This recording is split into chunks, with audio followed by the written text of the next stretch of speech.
Hello and welcome to Ahead of the Curve. This is your host, Jonathan Gellner, and thank you so much for joining us today. This podcast is powered by Stick and Ball TV, the baseball and softball streaming platform. If you're a coach and you're wanting to take your program to the next level, then Stick and Ball is just for you. With weekly updated videos from some of the top baseball and softball coaches in the country, Stick and Ball is a no-brainer. Check it out at stickandball.tv or on the Stick and Ball TV mobile app. On today's show, we have on Ryan Dupic, head baseball coach at Concordia University. Ryan was named Concordia University head baseball coach prior to the 2015 season, and he just completed his 7th season as the head coach in 2021. Ryan has made an immediate positive impact, leading the program to its winningest 7-year stretch in program history. The 2021 season continued the upward trajectory of the program as the Bulldogs advanced to the NAIA World Series for the first time ever. Not only that, they broke the school single-season records for wins, home runs, runs scored, hits, and pitcher strikeouts. As part of the greatest season in program history, Dupic's squad won the Bellevue Bracket of the NAIA National Championship opening round and swept the GPAC regular season and postseason championships. Prior to Dupic's arrival in Seward, the program had not produced a winning season since 1979, and Concordia's most recent conference baseball title had come in 1986. Under Dupic, the Bulldogs reset the school's single-season wins record 3 years in a row, 2015 through 2017, and again in 2021. So on the show, we spend a bulk of our time on how to change culture and behavior. But we also go over increasing leadership opportunities for players and coaching staff alignment. Here's my conversation with Ryan Dupic. Ryan, welcome to the show. Yeah, thanks for having me. Good to be here. Absolutely. And so I was telling you whenever I was trying to get, you on the podcast, you asked, "Hey, do you mind telling me who recommended me?" And so I had to think about it, and I said, well, basically all of Twitter after you guys made the World Series, and so I'm really excited because we've gotten a chance to chat a little bit over the last couple of weeks, but just seeing the amount of people who were just so gracious towards your program and so complimentary of you, I thought you were a no-brainer for the show. And so, and getting to hear you listen, that was absolutely, a humbling experience for sure. But let's go back to whenever you first started. So you go through the interview process, you say yes, you sign on the dotted line, then what? So what did your vision look like? What were your first actionable steps? And just kind of walk us through before the first meeting through maybe the first couple of months of when you started. Yeah, first off, I just want to say I think it bears repeating. I mentioned to you before, thanks for all you do. Have been listening to the podcast for a long time and had some tremendous people on. And it's a great avenue for coaches to learn. And so I really appreciate that. And I think kind of taking myself back to that, I came and take a look at the campus and facility. Felt like, the other programs were doing really well at that time. And, just felt like it was something that was a place that could be built on. For me, when I got the job initially, the program had 35 losing seasons in a row. So it was, a program that needed a little bit of work at that time. And I think for me, I was just really thinking specifically about vision and what did we want to establish, was really thinking about that first year or two of, we obviously want to be successful and we want to win. We want to do as well as we can. But I knew that I wanted to be here longer than a year or two. So we wanted to try to do this right and build something that was sustainable long term. And so that was really the focus I had on that, was just clarity on expectations, trying to get more specific about the type of behaviors we were looking for, implementing a culture. We're trying to create some common language around what we wanted to do, get to know the players. I really feel like, building a culture is just about building relationships with guys, understanding who they are and trying to get guys on the same page and being in alignment together. So, it was definitely a challenge initially. We had to kind of flip some things a little bit. We were fortunate to have some success, and at least more success than had been had previously. But As I look back now, I think we were pretty blessed just because, there were some challenges during those first couple of years, but those turned into tremendous opportunities as we went along. But yeah, for me initially, it was really all just about getting to know the people, getting to know the place, and trying to create some clarity around, hey, this is what we really want to be. This is what we're going to kind of strive for here in terms of our program. And it was really building around just being the best we could be in multiple facets, being about a team, and kind of building some foundations on that. No, I love hearing that. And if you don't mind, I think, and this is something that you hear with a lot of press conferences whenever guys get hired. It's like, we want to do things right. We want to do things right here. And I would love to know what that looks like, because you talk about, you want to sell the vision of the program. What was it? But also, what are some different practical examples or steps that you either learned along the way or something that you implemented that you really thought was, hey, if I had to do it all over again, this is exactly what I would do? Yeah, I think so. First up, I would say I was blessed. I came from a program at Buena Vista. It's a Division III school in Northwest Iowa. I finished up my career there and then became a coach right away, and worked for a really good head coach, Steve Eady, who gave me an opportunity to be part of that program. And the program at that time, my last year, I think we were like 18-16. That was I think the second winning season the program had in like 26 years. So we kind of had a chance to work together and try to establish something as a foundation at that program. So I felt like I had a little bit of experience in being part of that. Obviously, I hadn't been in the position of head coach. I think, in hindsight, as I look back at it now, when I transitioned to Concordia, I came up with, at first it's really your vision, honestly. You want the players to have ownership and buy into it. In my experience, the longer I was at Buena Vista as an assistant coach, you started to see the players really, really believe in it and start to police themselves, start to have stronger convictions within it. And it feels like the program starts to almost run itself, if you will.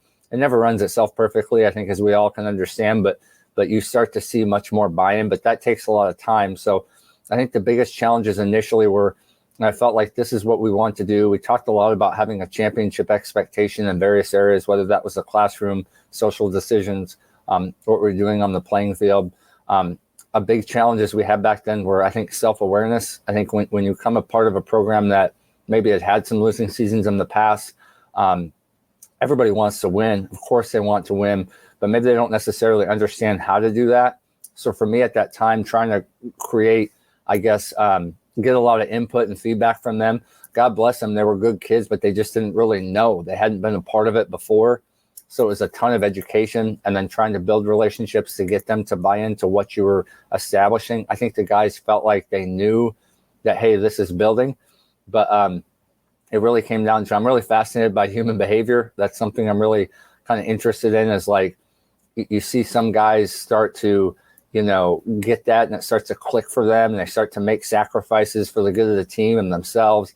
And they think more long-term, and, some guys don't. And I think that's what the big challenge for us was initially. As I look back now, I have no problem thinking about the challenges we had and maybe some of the things I wish I would have done differently. I liked that we tried to create some common language. We talked about being the best version of ourselves. We talked about, living up to a high standard and things of that nature. We came up with words and phrases and slogans and things of that nature. Some of that was good, but at times I probably pushed that too much. I think over time I learned simplification was key. And to the point now where we have just two things. We talk about family and continuous improvement in our program. We try to create as much simplicity around that as is possible. I think, you hear so many programs talk about family, but for me in hindsight, what I look for is behaviors. I think that was what we really tried to attack, is what do we see happening? We tried to help players see gaps between, this is what you say, this is the behavior we see. Do you see a gap between this? And I think even today, we're 7 years in, we had a terrific season. We're still fighting that battle. It never ends. But I think we're just probably very intentional about it. So, looking back, we tried to use as many different modes as we could. We tried to show videos, examples of what we're doing. Of course, we're trying to point things out when it goes well. We're trying to confront behavior when it doesn't go the way we want it to. I would say, when you look at it systemically, and I look back at that, I'm not great at creating and fostering these really big team building things. I think I'm a little bit more organic in nature. So for me, it's more individual conversations as you go, trying to just create a team dynamic, talking to the team, talking in groups. We have my coaches or my players will joke at me. We had 1,000 meetings back then. We met all the time because it just felt like we were constantly having to educate people on a consistent basis. If I had to do it over again, I'd probably do the same thing, but we certainly don't meet that much now. It's just not as necessary. So I think that's what we've really found is you see the adjustment as you go. I think initially year 1, year 2, it was a lot. This is what I want it to be. And then it started to be, year 2, it started to be, this is what myself and our coaching staff want it to be. And then year 3, it was like, hey, this is what we all want it to be. You could just kind of start to see that unfold as you go. And I think it just takes a lot of patience and a lot of time. Whew. Okay, so there's a lot to unpack there, and I'm really, I'm really excited to get to. I love human behavior too, just because I read somewhere a couple of days ago that it was sports is simple, but human behavior is complex, or humans are complex, either one. But it's just, man, I wish that there was a textbook that could say, you do X, Y, Z with all humans, and it would work. But unfortunately, that's not the case. So was there a time that you're going through this process that was there just maybe an example of one, or maybe a kid or two that you're just, because I can always think back to kids that I'm like, man, I messed that up, or I just could not figure out really how to change the behavior that we wanted to see. And so can you think of any example, and obviously leave the player's name out, but just an example of something that you either were successful with or not? Yeah, I do. But by the way, that's one of my favorite quotes. Sports simple, people are complicated. I think that's Harvey Dorfman. It's really good. But yeah, I think about multiple offhand. I think about one young man. He actually lives in Lincoln right now, and I got the job, and I remember hearing about this kid, and he was a pretty good pitcher on the team, but he had struggled his freshman year. I can tell you this story because I love this kid so much. He'll know exactly who it is, but and we have a great relationship now. But at the time, I remember somebody had said to me, "Hey, he may not come back next year," and I was like, "Okay, well, let me give him a call." And I gave him a call, and he asked me, "Hey, well, we really struggled, to get runs in the starts that I had last year. So are you bringing in any hitters?"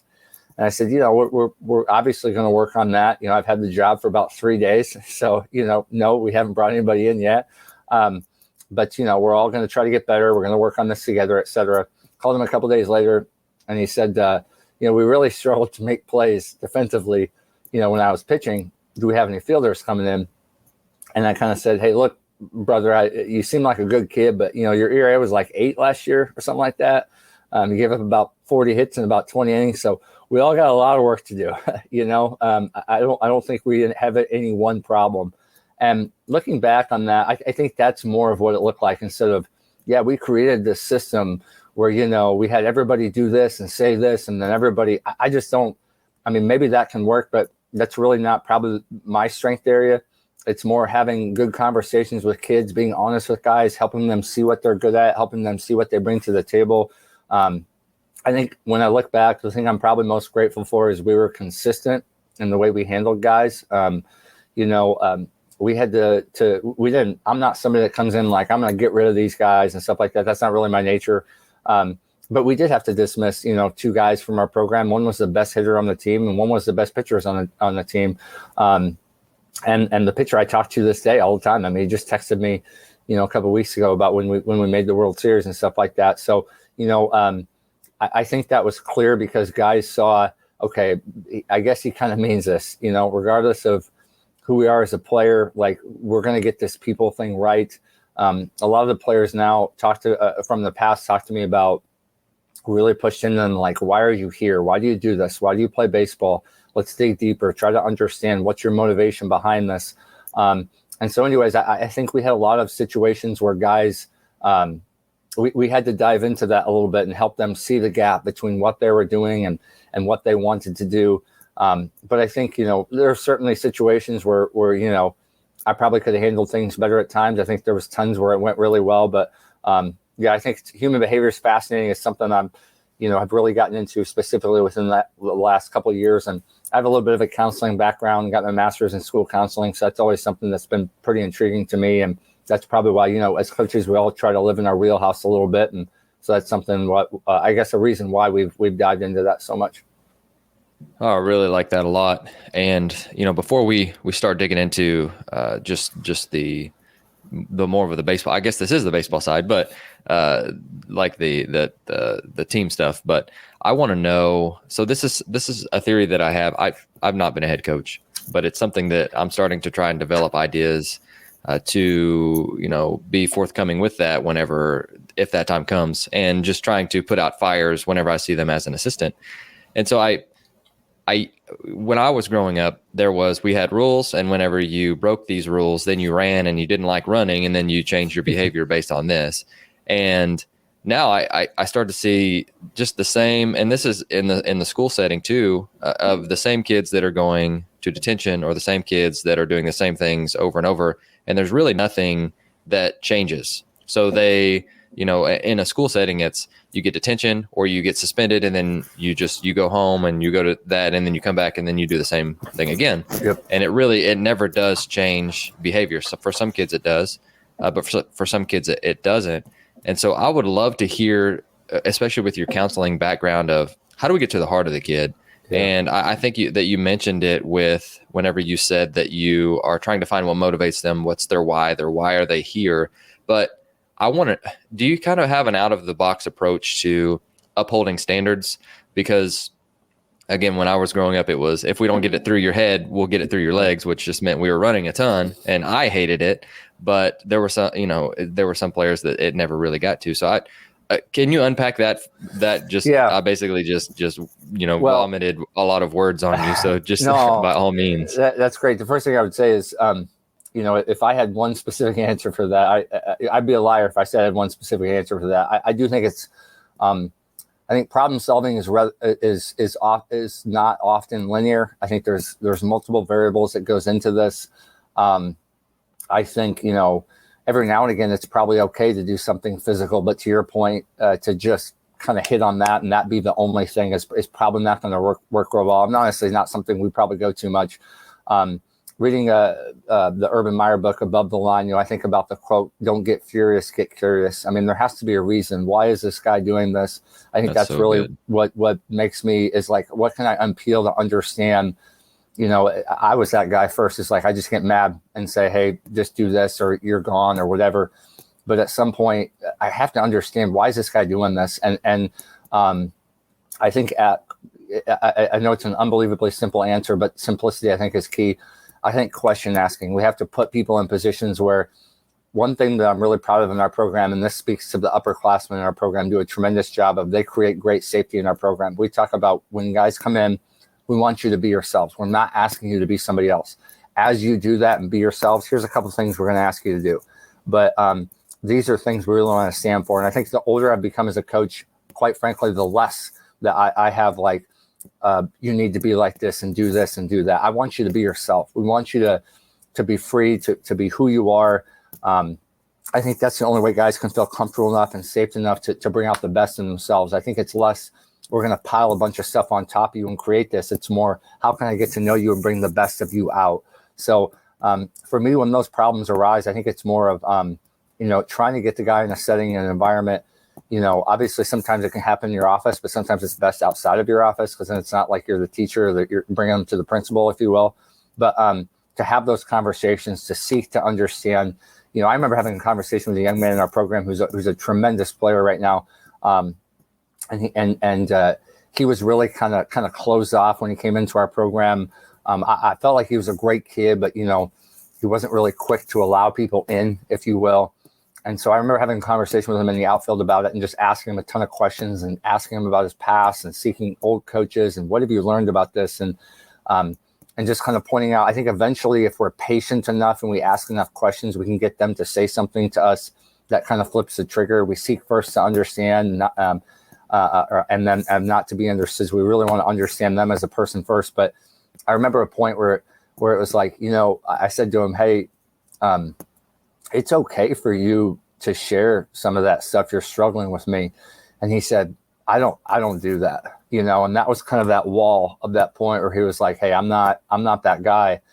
And I remember going, okay, yeah, that's cool. No big deal. But just so you know, you can. Like, you'll learn that eventually. You don't know it yet because you've been here a couple months. I totally get it. You don't have to share that with me now, but you'll learn eventually that it's actually okay to share that stuff with me. But it's no big deal. You don't need to right now. And so I think you just have to get to those points in conversations sometimes. And I think that's how culture is built, when you start to see some trust established. And then you can be pretty real with guys once you get to that point. But until you get there, it's pretty tough. So I guess that's probably my mode a little bit more, is who do these guys trust best within our coaching staff? Who's best to have those conversations? Sometimes it's me, sometimes it's other members of our coaching staff. And then, yeah, I mean, the other thing is, like, maybe there's a physical side to it. Maybe sometimes it's as simple as our guys know, like, hey, if you're not going to class, you're not going to get to not only play, but you don't get to practice. Take away things that they enjoy. We do all of that stuff, but I guess I don't feel like we do one specific thing. I'd rather just kind of best understand the guy as we go and see what fits best to that individual person. No, that's wonderful. And I've got a couple of questions for you in regards to how to do that practically. And for me to add that too, I'm trying to find time within practice to be able to pick guys out. And I work with a guy who picks out 5 guys every week to make sure he hits on those guys, like just check in.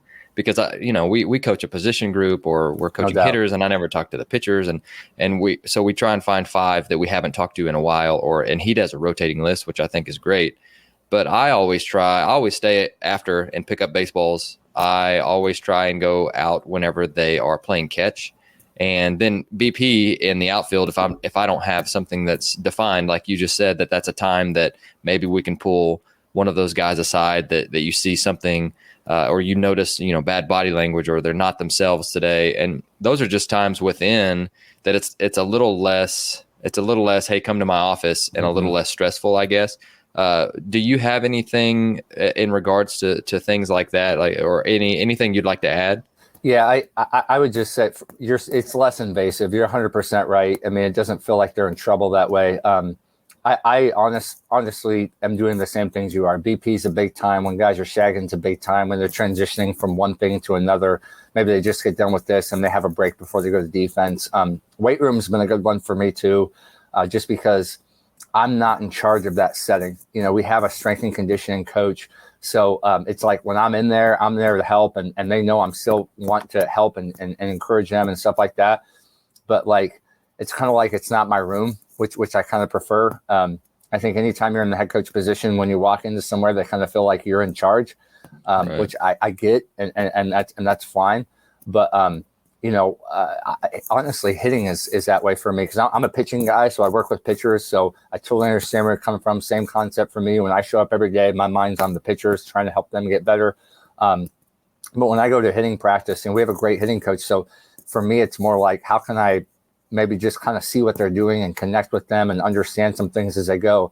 So hitting can be that way for me. Even defense can be that way for me sometimes. So I think finding positions where, like, it's not like I'm in this power dynamic, if you will. I know that's always still a little bit present, but then when I'm not in charge, I think that really helps, especially. Oh, that's great. And I love hearing that from a head coach too, just because I know I'm again, not head coach, but I am always trying to look for opportunities to let others take the lead, because I feel like I have been really bad about trying to do everything, and I'm not even in charge, but it's just like, taking a step back and really reading the room while someone else is doing we all have. things. Yep. Really, we're all coaches. That's what we do. Right. Yeah. Right. So another thing that you mentioned that you try to, and put it something that's critical in your program, is increasing leadership opportunities. And I want to hear more about that. How are you guys doing that? Yeah, the first thing I say is grace of God. That kind of happened organically, so like I mentioned before, the first 2 years, I probably didn't really incorporate a tremendous amount of,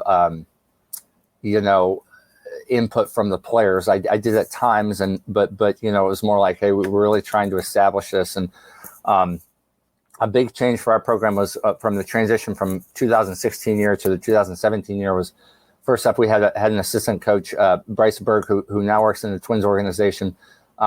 who became our a full-time assistant. He transitioned from GA to full-time assistant, and that allowed us to go, okay, like what he and I was like, what do we want this to be? What do we want this to look like? But we really understood at that point, we're going to need to get some player input. Like, these guys have been here for a couple of years. We need them to take shape of this and take hold of this a little bit better. We had some meetings at the beginning of the year. There was actually a player in our program who at that time said, like, I want our program to be a family. We want to be connected. We want to have close, tight relationships and be there for one another. It's fine for me to say I want us to be a family. When the player said it, that really grasped on. I think in the it was December of 2016, I got tongue cancer. So, the whole spring of 17, I was really kind of doing radiation, kind of fighting for obviously physical challenges there and making sure, I guess, I stay alive, to be honest. And so at that time, we have Bryce Berg, who I think was like 24, who had just went from being a GA to an assistant coach, was pretty much the acting head coach. We had no GA on campus, I think, at that point. I remember our pitching coach, we transitioned, had a conversation with one of the players in our program, a tremendous young man named Devin Bettman, who I said, look, man, like, you might pitch for us, you might not, but you're an unbelievable kid and everybody respects you. You should be our pitching coach now. He's a senior in college, but we said, you should do this. He did it. So, I mean, we're essentially showing up to practice some days. Our guys are practicing. I might be wheelchaired in there at times. I couldn't even talk because I had stuff going on up here. I might go check out a bullpen or two, but that was it. I mean, I really was not involved in. So I think if you really want to be challenged as a leader, you think about what's going on in your program when you're not around. How is that thing going to get going? So we talked about that as a team before I had surgery. I told our guys, like, look, if we're going to do this and you guys are going to take hold of this, it's going to have to be now or it's never going to happen, because this ain't going to go well if you guys don't start to take some responsibility for this stuff. And they ran with it. That team wanted to be the first team to really break through, and they were. They won the league for the first time in, I think, 31 years at our school, went to the national tournament, won the national tournament game for the first time in school history. That was really the team that broke through for us and first established that we have a chance to do this. But so I think that really happened organically first. And then in 18, we had a decent year, but not a great year. And we really saw a difference in leadership. We had lost some of those guys from the 17 team. So I felt like I needed to do a much better job of that. I really got into trying to understand motivation at that time. Got into some work by a lady named Susan Fowler, started to talk to her a little bit. She talked about concepts like choice, connection, and competence in some of her books, and understanding, do players feel like they have a sense of control? Are they in control of their lives? Do they feel like they're just kind of a pawn with other people? Do they feel connected to you as a person? Do they feel connected to the team's purpose? Do they feel like they're gaining success? That's the confidence piece. Are they starting to improve? And we started to find that the more those three needs are met, guys were more motivated. And when they're not, there's a gap there. And you really have to attack that gap. For me personally, I started to find some guys maybe had more value in some than others. Some guys were more like, hey, I just want to get better. Like, if you make me better, we're going to be good to go. Other guys, like, they want you to care about them. They want to feel that within them. Some guys have this strong sense of control where they want to have a say in what they're doing. Some guys you can say, hey, go do this. And they're like, no problem. I'll run through a wall for you. But other guys were like, I want to have a say in what I'm doing. So I think starting to understand that changed the scope for me. And while we were doing that and coinciding with that, back to the leadership piece, we started to do some book study stuff. So we started a legacy book study about the All Blacks, I know, which has been mentioned in your podcast multiple times. We had some senior leaders in our group who we would read a chapter, we'd meet. That was tremendous for us. I started to hear their voices more, understand what they were looking for more. You could see them start to take shape of this and really want to cement this within our program and have a strong legacy that carried on for years to come. And so the 19 team did that and had another great season, won the conference, went to the national tournament. And I remember they were so embedded with them. We even had guys who, when the season was over, seniors leaving the program going, hey, coach, here's some things we think you might want to be aware of for next year, as we keep thinking about having leaders and making this program be the way we want it to be. So that was a big deal. And we've since added, we read the culture code with a few juniors and a couple sophomores this year for the first time. And every year that we've done that, some years it's been more successful than others. Some years it's been huge for us. Some years it's like, I wish we would have got more out of that. But it's still always been very impactful because you hear some of the problems that come up during that time. Guys start to get real about, these are the challenges we have. How do we combat that? And I think for me, honestly, I just had to learn to be more patient, to ask more questions, to try to let players handle some of these issues that come up, and not, feel like I need to jump in so quickly, even to the point of failure sometimes. That's something I've really had to learn as a coach, is like, I'm kind of I think Bobby Cox said, don't sweep unpleasant things under the rug. So I'm kind of a guy that like jumps in. I want stuff to be right. I want to be in alignment. That's always the way I've been. And I still feel like we do that, but at the same time, maybe it doesn't need to be me to be the one to do that. Maybe I just need to mentor or guide somebody, or ask questions, or help them see this perspective, and then let them dive into that problem, and know that, hey, sometimes that may not go well, whether it's practice, whether it's a situation, when it's a conversation between two guys, to know there could be some tension there, but that's okay. I don't need to come in and rescue that. Maybe we need to live with that tension a bit and learn how to handle that as we go. And maybe in the short term, that's a problem, but over time, we're going to start to create some guys who have some buy-in and feel the freedom to jump in when stuff goes wrong, which I think is really, really important. Well, I'm just sitting over here shaking my head back and forth, just because that's unbelievable. I mean, taking teenage kids and early 20s kids, and then they're leaving your program with giving you feedback on how to make it better. And you obviously, you being humble enough to be like hell yeah, like please do. Yeah. Wow. That's unbelievable. That's awesome. And that's a testament to them, to be, I mean, like the kid who did that, I mean, I just hired him to be my GA next year. Right. I mean, so, like I would too. Yeah. Like, I mean, that's a testament to them. I mean, I think, by all means, I hope that I'm helping in that process, but I wouldn't kid you for 2 seconds. That's them, and it getting really, really strong upon their hearts, and them saying, we're going to go do this thing. This is what we want this to be, and really cement the future of our program like that. I love it. Well, and you've mentioned alignment a couple of times, and I work at, or I was with the Rangers, which is 1,000 different people. Yep. And now I'm at a 6A program, and I've been at a couple of different ones, which is we have, 10 coaches or so with 3 different teams. And even, that gets crazy. And even coaches with 2 different teams. It's like, how do we have alignment from the top down? And I would love to hear your thoughts on how to be able to do that with, you guys are one team, but still it matters even more, because you have to be well defined with the players that you have, and consistent. You've mentioned the word consistent every single day. And if you're not aligned, you're not going to be consistent. And so how do we create that if we're looking to do something similar? Yeah. So it's an awesome point, and I think a big challenge. I think it starts with your coaching staff. I've never had a great season without our coaching staff feeling like we're in alignment and we're on the same page with things. I think again, the first couple of years, that was like trying to create tremendous clarity around it. I remember my first couple of years, I'd actually create like Word documents and have like outlines of, these are your specific responsibilities. This is specifically what we're going to do. This is what we stand for. I'd hand it out to our assistant coaches. We try to make sure, because I just wanted everybody to be totally clear about when we're showing up to work, what we're doing. Here's the direction we're going. Again, I had, tons of meetings with them, PowerPoint discussions, things of like, this is what we want to be. Again, probably overdid it a ton, at times, like way too much at times. But I guess I don't totally regret that, because I felt like that was something we needed to establish initially.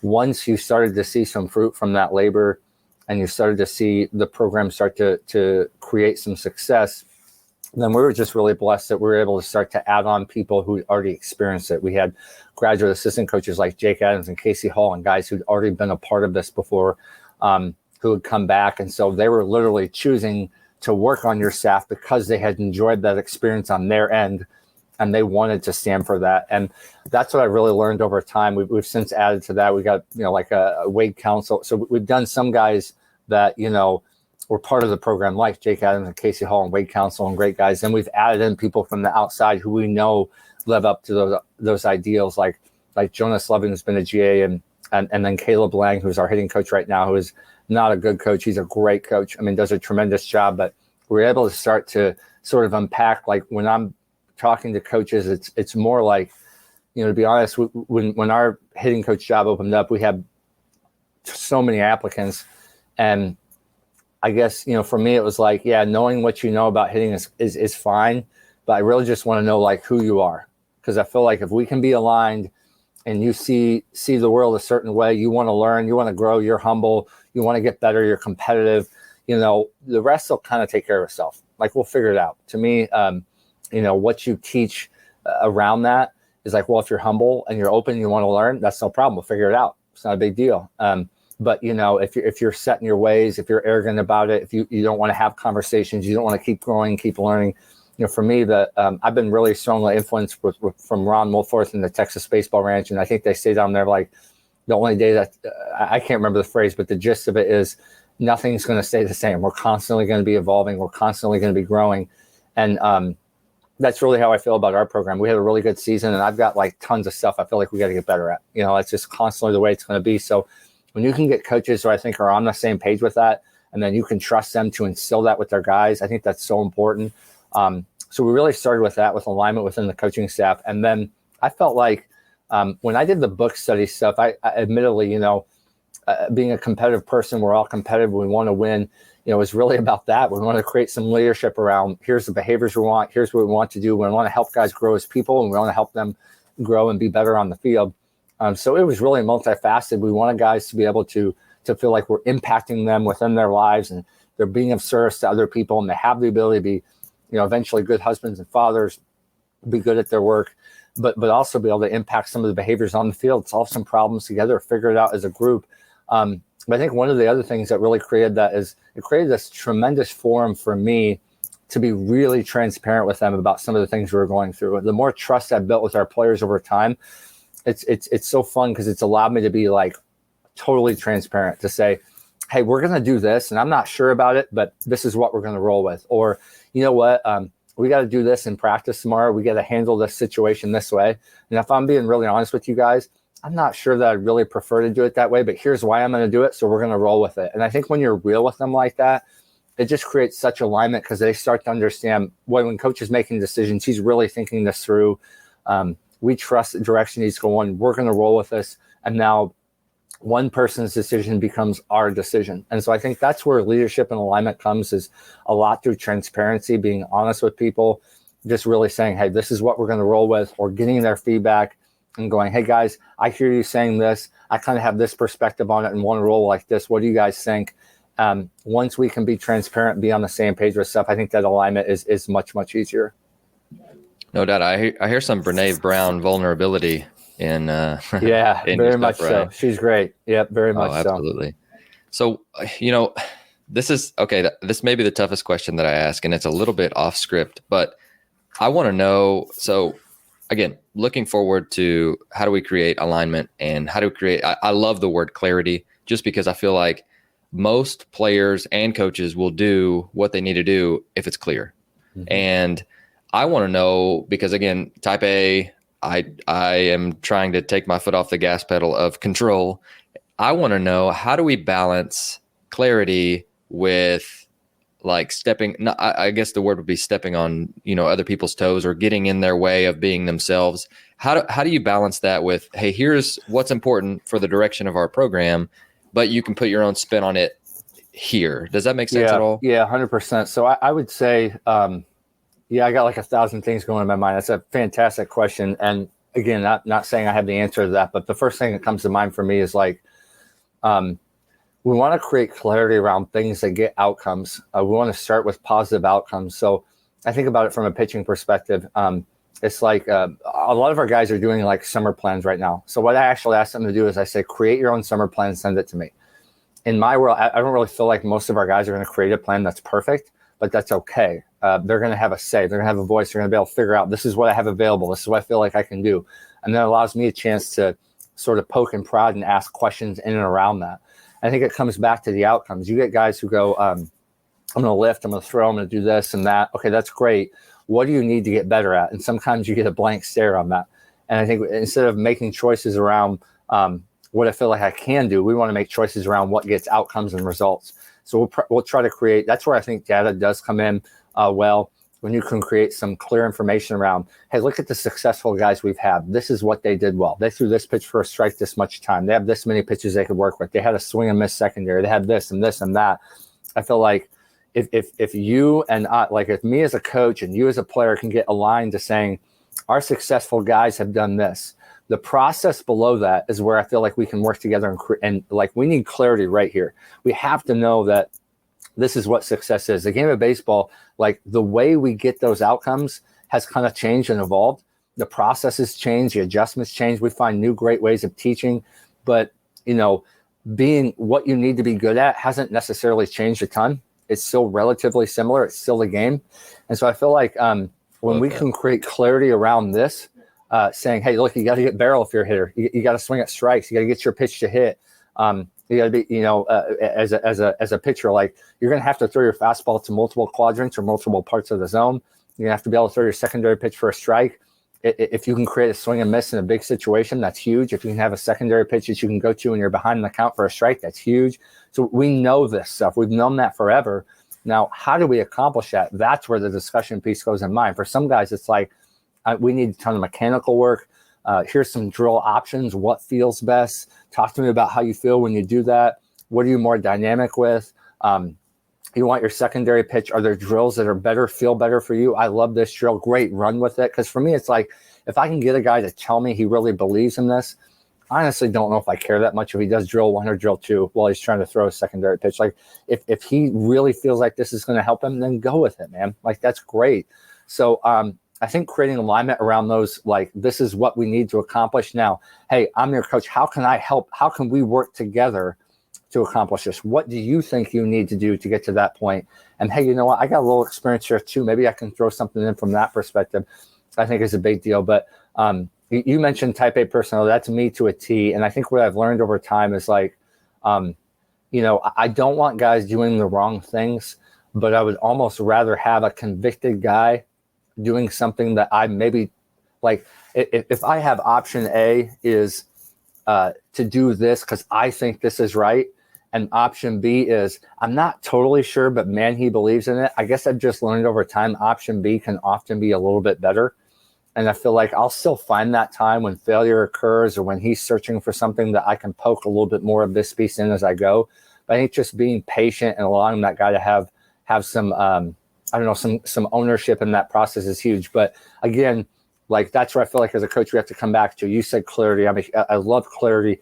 It's like, I want to hear your voice. I want to understand what you're thinking from as a player, but I'm not that interested though in like you telling me you want to go this direction. Like this is what we need to do. Like it's really clear. It's right here. It's been done for years. Like everybody who's good does this fairly well. This is what you do well. See how we have metrics and specific things behind that says you do this really well.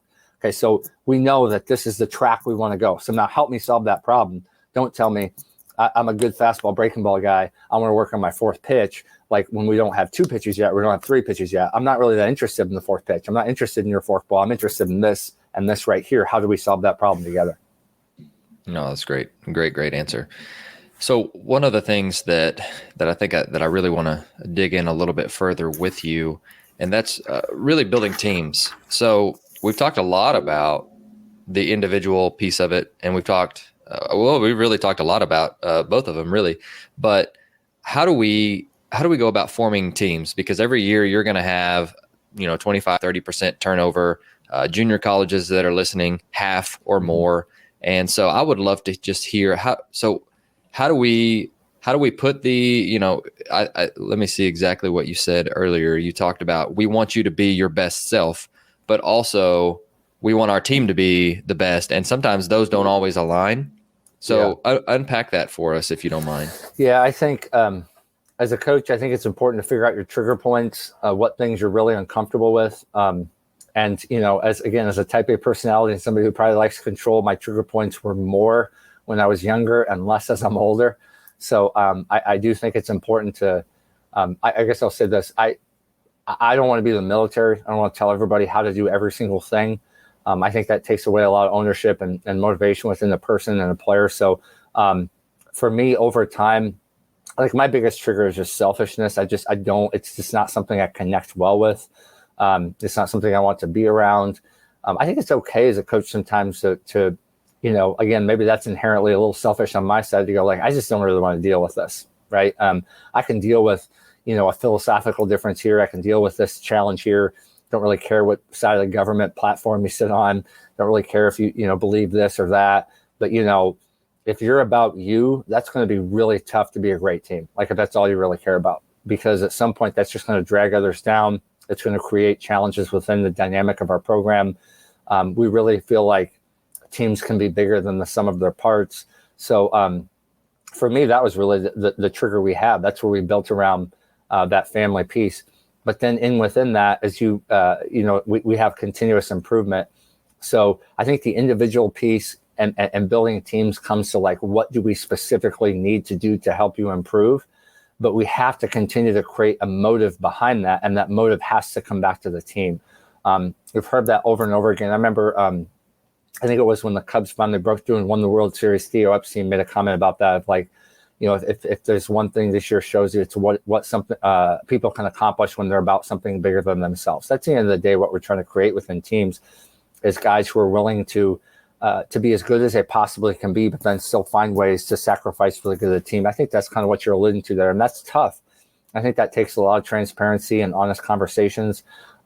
But for me, first, we have to define like what your trigger points for me, like my trigger points initially were probably too many things. Like I might have thought, you have to do it just like this, and you have to write everything down that you do, and you have to be organized in this fashion, and you have to do this.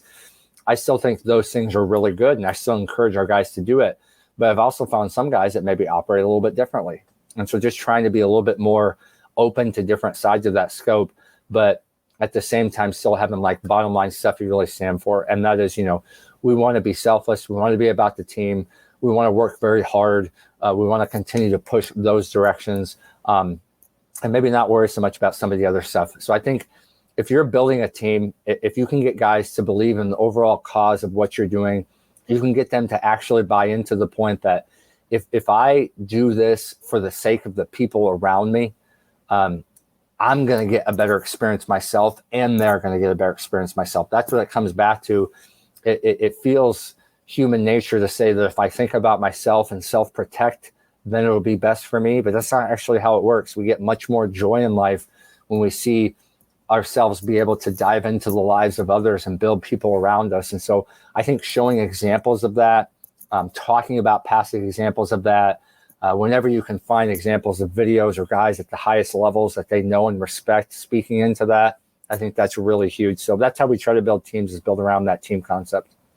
Oh, and I think that goes right back to what we've been talking about the whole time, which is human behavior is so complex just because we are both tribal and selfish at the same time. Sure. So it's what we want to belong to a community, but we want that autonomy that goes with that. And that's so good. And both of those books that you mentioned, Legacy and Culture Code, both are just fantastic reads for building teams. And they talk about that a ton. And I'm sure you guys have felt that and have seen that in your book studies as well. I'm assuming, but Yeah, very much so. It's such a good example. And I think what I like about those books is, Legacy is obviously, more rugby, but Culture Code's like, it's not just athletics. Like there's some athletic examples in there, but right. Sometimes I think you can draw the best things from maybe other disciplines too that you can then apply to your own sport. Sure, no doubt. So let's get into some of the on-field stuff. And so I would love to hear just what you're planning on doing this fall. So whenever they get to campus in August, I would love to hear just kind of, and it doesn't have to be, we can dig in on some different key points, but just how are you planning on spending this fall and using the time that you have? Yeah, I think thinking a little bit more macro, we want to try to do some baseline assessments initially. So, again, things I've heard tons of times in your podcast before, but I think are worth mentioning. I mean, this is how we do it is we try to come in, understand how the body moves in general. We've done on-base use stuff before. We've done physical therapy baseline assessments before. I like both of those things. Some things about them, I'm like, I'm still learning how to apply that. So I'm still learning that like probably a lot of people are, but ultimately understanding the torso, the spine, the pelvis, the scaps, just how the middle of the body moves. We try to work proximal to distal when it comes to movement work. So if I can understand how that works and how that might apply to that person, I think that really helps. Doing some video analysis stuff. We're looking into more biomechanical, quantitative type work, but most of our stuff's been qualitative in nature at this point in time, looking to see how they move on videos, really building around health and recovery with pitchers, trying to start with that foundation. We just don't feel like guys can make big gains if they can't get work in off to the side in between their outings. And then for me, I think still the in-game metric stuff is huge. I mean, we've got to get them out into some inter-squad scrimmage stuff, see them play one another, see how they compete, but also see how stuff plays in an actual game. We've seen some, stuff at times where you have like a metric of a specific pitch and you feel like, okay, that means this, and maybe it doesn't end up playing as well, or maybe there's something different about it. So I'm still really learning about that stuff as much as probably anybody else is. But I feel like once we can kind of get sort of a 360-degree view, if you will, of understanding how they are they healthy and recovered, how they move on the mound, how they move in general, what's their strength and athleticism baselines, how their stuff play in the games. You get a pretty good idea after that about, okay, here's what we need to work on and move forward with. And that's why I think we try to bucket guys pretty well after the fall. Just trying to find ways to help guys, is this guy more of a guy who needs to work on pattern work, who needs to recover better, who needs to throw harder, who needs to do something to make a specific pitch look differently, work on the secondary offering, work on this command.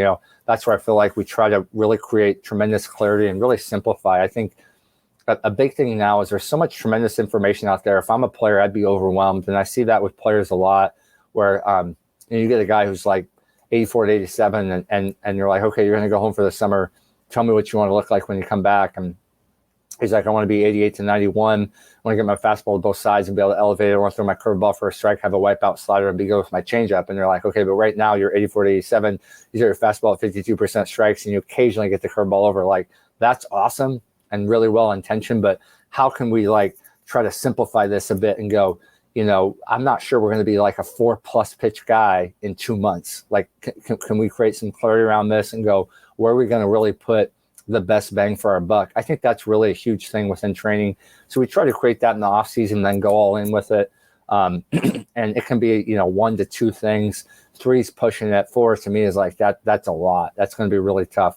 And then make sure we're making decisions around creating alignment to those specific objectives for that player. Once we get back from the off season, then obviously in season stuff, so you're talking about building guys back up for the year, making sure we're not jumping too fast in our on-ramping stuff, transitioning to more mound work, trying to make sure we're facing some hitters, get that competition piece back, get some of the other little minor pieces, controlling the running game, et cetera, all that stuff handled. But I think really just finding clarity around let's evaluate what you look like in the fall. Let's see in games a bit. And let's you and I get 100% in alignment on the 1 to 2 things, 3 at most, that are going to make you be great by this spring. And then let's find a process to make that work.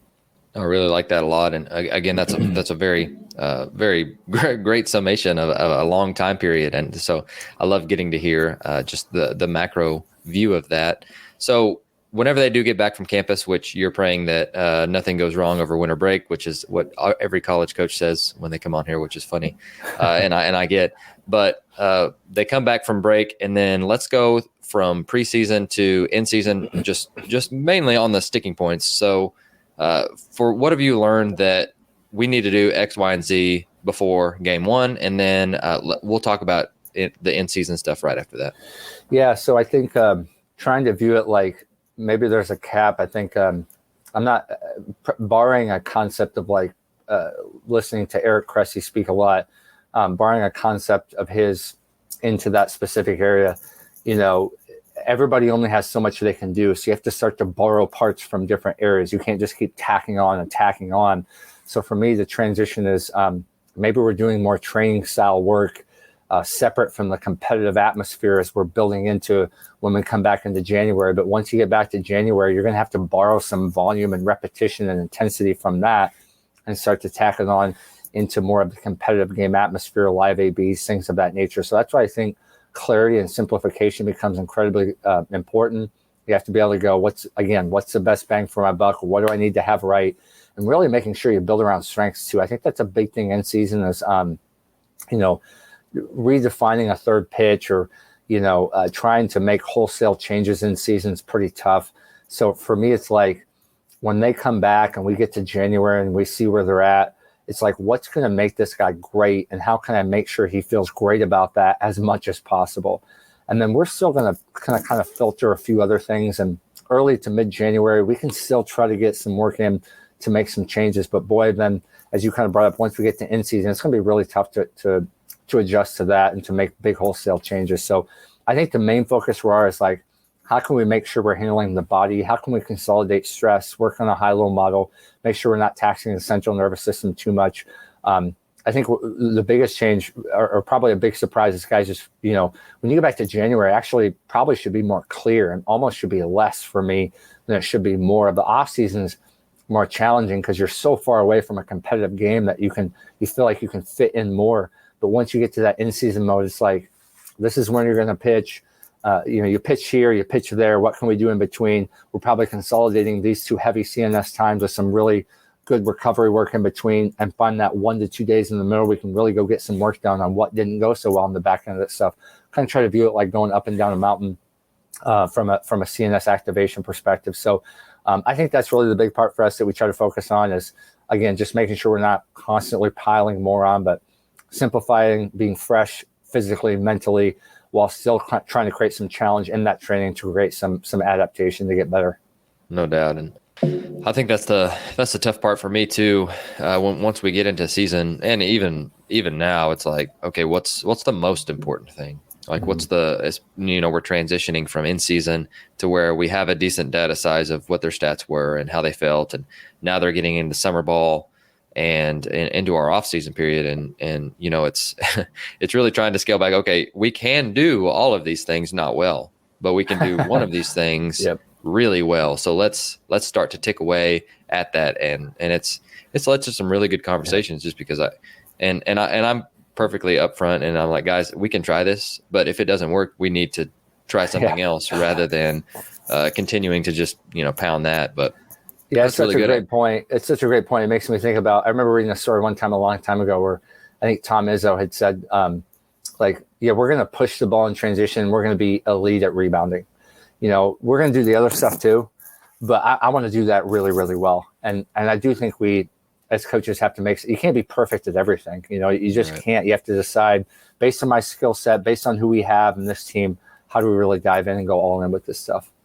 No, I think that's when you get serial winners, Nick Saban, for example, and Belichick, and just, like Tom Izzo and guys like that, they understand the strengths of their team, and they're able to formulate a process to where that makes them the most successful. And Saban talks about systems all the time, which I love the systems approach, but his system has also evolved. It's not the same thing that he was running when he was at LSU and they were in the I formation and power football. No doubt. And they didn't really have, Tua Tagovailoa, or we'll just say Tua.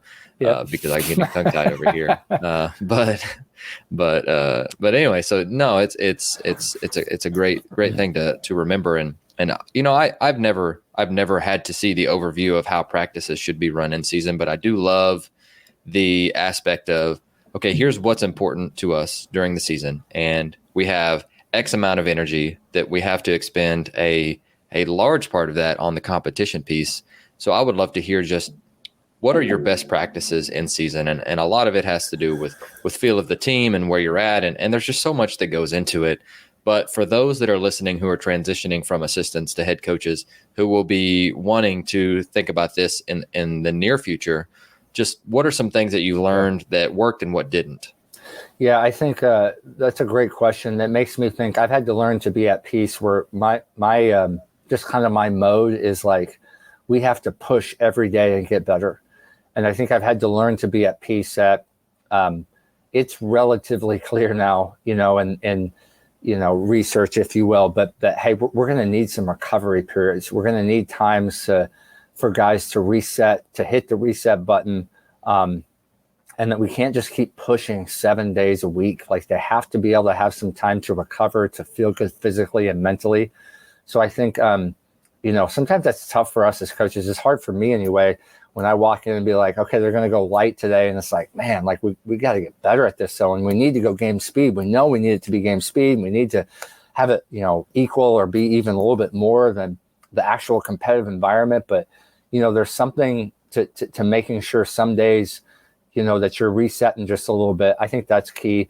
And then on the days you're pushing, I think is just to get to game speed. I think context is king. Our best practices have tremendous context and are very representative of the game. So I think, especially from a visual perspective, when you think about throwing bullpens, getting seen and hitters, creating more of a game-like feel when you can, maybe even throwing a bullpen to a guy where we're working context and going, you're working all like how are we going to attack a hitter when we're 1-0? Let's work a 1-0 bullpen today for these 10 pitches. Or having a hitter get into a situation and saying, this is what the count, this is the situation. I think the more context and specificity we can provide in season is really good, because it's like out of season. Again, I'm not saying we don't do that out of season, but we're probably more looking at the big picture stuff, like working the swing, getting more consistent barrel, trying to not expand the strike zone, et cetera. We're still going to touch on that in season, but in season feels like you have a time to get a little bit more specific and provide more context and representative design to what you're doing. So I feel like our best practices create more of that. So from a pitching perspective, that can look like, hey, look, we're going to work counts today in this bullpen session. We're going to have 5 repetitions where a guy's on second, 5 repetitions where a guy's on first base. So we're going to keep you on the clock. We're going to have the radar gun on you to make sure we're still hitting our baseline measures in terms of pitch execution. We're going to create some assessment around it. We're going to have some consequence around it, not bad consequence, just like, I'm going to crush you if you misexecute a pitch, but just something's on the line here. I think is important just to create some of that anxiety, stress, challenge that you feel when you're in a game. So I think our best practice is probably have some creativity around that. And then the other thing I'd say is finding a way to create something new to the stuff that you got to do. You still have baseline stuff you got to do, but can we create some variation around that? Can we bounce and blend it from one thing to this, to that, as opposed to just doing, go do your 10 reps of this, go do your 10 reps of this, go do your 10 reps of that? Are there ways to create some variation in that, to challenge your brain, to solve new problems as we go? I think our best practices are probably stuff that you kind of figure out with that a little bit, and then also have a little bit of player incentive of like, sometimes I'll just show up to a practice and go, I know that you guys need to do this today, and you've done that a lot before.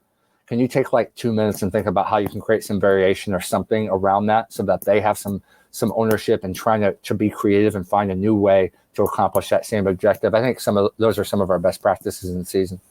No, it's really, really good. And with the competition piece, so this summer we play Monday, Tuesday, and Wednesday, which is more spread out league games. Like the group that I've got, it's like 13 kids. And so a lot of reps and a lot of learning that's going on. And so last year we didn't do a great job of dirt ball reads. And so this summer it's a very big focus on taking extra bases. And so one of the kids didn't go. And I said, all right, guys, listen, if it touches the dirt, and you don't go, you've got 10 push-ups. And besides like 2 guys who were just snails. Okay. Yeah. And so the first time they did that, like after the game, I was like, all right, tally, we got, X amount of dirt ball reads. I don't know if we've been thrown out on a dirt ball read yet, just because it's, amateur level, especially it's tough to be able to block, get up, pick it up, throw it out, catch it and make a tag. That's on the money. And so, but we have had some that haven't gone, and one of the kids goes, why 10? Like, that's not very many. And I said, it's just enough to be annoying. 100%. It's just enough to annoy you. Couldn't agree more. They're like, oh, okay. So some of them have racked up totals, and so their chest is getting a little bit bigger, which is always a good thing too. But no, I really like that, and it's not something that, hey, you've got a mile if you don't throw a strike here, but you've got 4 burpees, and why 4? Just because it's annoying, like you don't even get better, but it's just something that you have to do. I'm a big believer in that too. I couldn't agree more. I just have to dive in on that because I think you especially see guys like. It's like at first it's like no big deal, whatever. I got a couple burpees here, I got a push up there, whatever.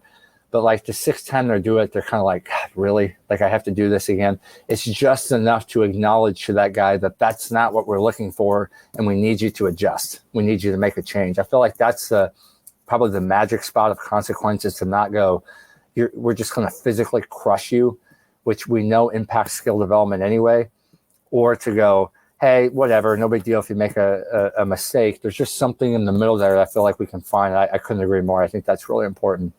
Well, cool. I'm glad to hear that. But I've got some quick hitters before you go, and I'm just gonna, ask you the question and get you out of the way. Okay. Obviously, you're a very intentional learner, and so I would love to hear something that you're learning, that you've either learned lately or you're digging into that you're really excited to dig more into. Yeah, I think so. I've kind of been on that motivation kick for a while and learning more about, I guess, human behavior in that context. And now I've been learning more about cognitive biases and how that impacts us looking into some of like Kahneman's work and stuff like that. I just got thinking fast and slow, some of that nature stuff. So I feel like, it's I don't know if that's smart of me to do that or not.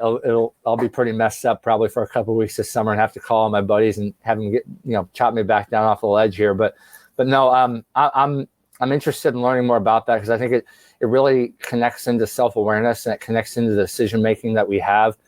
And it helps me better understand like how we as coaches obviously can oversee our players and program that way, but also how players can make better decisions themselves. So that's something I'm really feeling passionate about right now, is just trying to better understand, again, how bias and things of that nature impact like human behavior, motivation, stuff like that. Oh, it's wonderful. What is something that you have changed your mind about lately, or maybe the latest thing you've changed your mind about, and why? Yeah, I think I'm actually going to borrow something you mentioned before, just because I think it's worth repeating, and that is this idea of process. I think we all understand that process is important. Everybody knows that, but I think the best processes evolve over time. Probably when I first got into coaching, I felt like if I can just find a system and get this right, then I'm going to put that system in and it's going to roll. Now I've basically given up on that. Times change, things change. You mentioned like Nick Saban. I think he's so unbelievably disciplined that I think it's easy to look at guys like him and go, you just need to have your set system and go implement it. But the magic is the guy just constantly evolves. He's always staying ahead of the game or being able to adjust and adapt to the new challenges that are faced. And so I think that's where the magic is. So I think, I hope that creates some, I guess, a little bit of space for some grace as a coach where you don't have to beat yourself up so much and know, like, I just don't know enough about this. I don't think it's so much about being smarter than everybody else. I think it's about just being able to constantly evolve and find new ways to get better and just keep moving the needle forward. I think that's a phrase I've talked a lot about with some coaching buddies of mine is, are we moving the needle? And if we are, just keep going, keep doing that. And if not, we got to find some ways to keep getting better on that. No, that's a great point. I love that one. Next question is, what is a drill that your players love, or love drills? What's a drill that your players love that we can steal from you? Yeah. So I think I would have, when I first started coaching, I'd have like all these drills. And now I feel like I'll probably go for this question more down the scope of trying to find ways to create variation to what you do. I kind of mentioned before, I think is really important. So not feeling like there's a drill, but finding a variation of drills. The other thing I would say is to, I've heard some other coaches talk about, the environments they set up. So I feel myself, the older I get, more connected to creating an environment, creating context around what you do. I remember one time, like 2 years ago, this isn't a drill so much, but hopefully something that helps. But I just felt some of our bullpens were really getting stagnant. I felt like guys would come in, there was too much in their head, weren't in enough competition mode. And I also feel like, I love when I see our guys come in and connect at practice and they're talking and enjoying each other. But, there's also that point too where you kind of flip the switch a little bit and you need to get focused and go to work on what you're doing. I didn't feel that was happening much. So we set up a bullpen session, which this is so Midwest, dumb, simple, which like where we just did a bullpen and I sent it to the guys. I said, if you make the pitch, you get +1. If you don't make the pitch, you get -1. We're gonna have a radar gun on you to make sure that you're still working and operating at your best stuff. I'm gonna create some context around it. I'm gonna create variations. So sometimes you're gonna be nobody on base, sometimes a guy on first, sometimes a guy on second. You have to at least be the plate in this much time. And like it was so funny. And I said, like, whoever wins gets this. And our guys came to practice, man, and they're like they were zoned in. I mean, it was like headphones in, not talking to anybody. I'm going to beat your butt on this. And I was like, oh my gosh, this is so simple sometimes. Like just create some environments around that. And the other, like the best thing for me about that I learned more was like we had guys flop. I mean, they failed because I purposely tried to do 15 to 20 pitch bullpens. So the sample size was so small that if you get off on a bad track, you may not be able to win. And like you saw guys like, oh my God, I'm struggling. And like they flopped and it's like, but that's good. We want to do that now and not when the game starts. But, and again, we also tried to go like, let's see, whoever the best score is wins. And then, for every pitch or for every rep that you're below that, you have X amount of consequence behind that. So every pitch still had value, right? So even if I couldn't win, my last 2 pitches really mattered. So I think just trying to find ways to create good, a good system of competition, but surrounding that with good context to the situation where guys just to get to compete, man, I think more over time, I think that's better than some magic drill or potion or something like that. No doubt. I think that competition is that magic potion.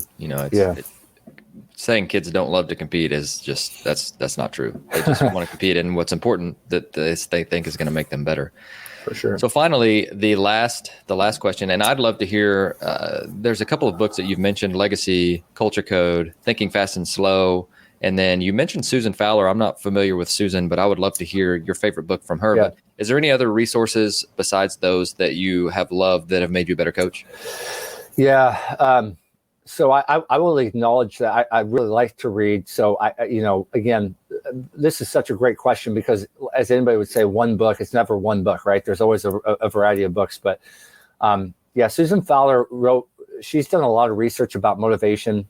She wrote, I think it's called Why Motivating People Doesn't Work and What Does. It is a good book. She has I think a 2.0 version of that. And she just came out with another book too.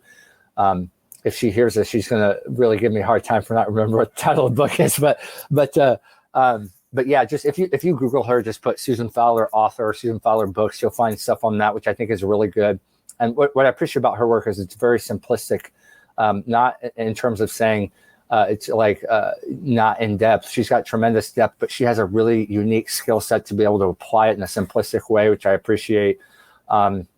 I like Duhig's stuff, like Charles Duhigg. So Smarter, Faster, Better is a book I really enjoy just because, again, going back to what we mentioned before, sometimes really good stuff comes from stuff that isn't in the athletics realm and just kind of makes you be a little bit creative in your thinking. So he's got stuff in there about motivation, but he's got stuff in there about all kinds of different things that I find really intriguing and interesting. So his stuff has been really important, kind of interesting to me too, I guess. I'd maybe jump on those two. Well, I love that. Well, Ryan, I want to be the first to say thank you so much for coming on the show. And man, I learned a ton today. But is there anything else that you'd like to tell our listeners before you go? Yeah, I think first and foremost, I just want to thank you for having me on and for doing what you're doing for our coaching community and for our players. I mentioned you before. One of the neatest things is when you can have an impact into somebody and they don't even know it. And I think you're doing that. So I just commend you for that. The other thing I said is in the coaching community, I just say, don't be afraid to reach out to people, my email's listed online. You can probably find me on Twitter, whatever. I love to talk to coaches and try to keep learning. I remember, I think it was like my second year, I'm working at, Buena Vista University, a small school in Storm Lake, Iowa, that probably nobody's ever heard of. And I sent an email to Derek Johnson, who was a pitching coach at Vanderbilt at the time, is now with the Reds. And he replied right back and said, I asked him, honestly, it was a dumb question in hindsight. It really wasn't that great, but he was like, yeah, no problem. Shoot me a phone call and I'll be happy to talk. And it's like, man, if a guy like that, could take time for just a little guy like me who doesn't mean anything. And I finally met the guy in person 2 years later. He remembered exactly who I would, knew how our season went. And so I just think it says so much about the coaching community when you have people like that. So I think don't be afraid to reach out to people. It's a no-risk situation. If they don't respond, you didn't lose anything. If they do respond, you have a chance to connect and continue to grow and learn. So I hope I can be that to people at times, even though I don't have, all the answers with this. So don't be afraid to reach out to one another and just keep learning and growing from there.